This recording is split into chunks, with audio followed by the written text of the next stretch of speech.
Hi friends, ఎంతో tasty అయిన దొండకాయ రైస్ అండి.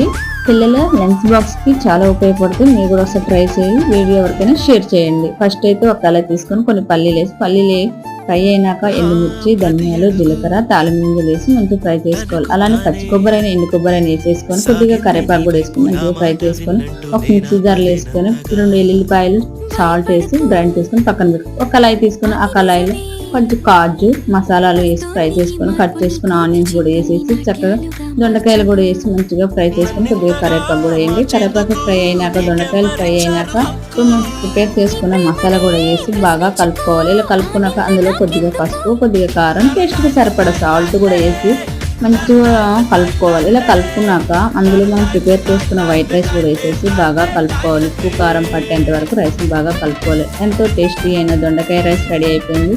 నచ్చితే ఒక లైక్ చేసి నా ఛానల్ని సబ్స్క్రైబ్ చేసుకోండి.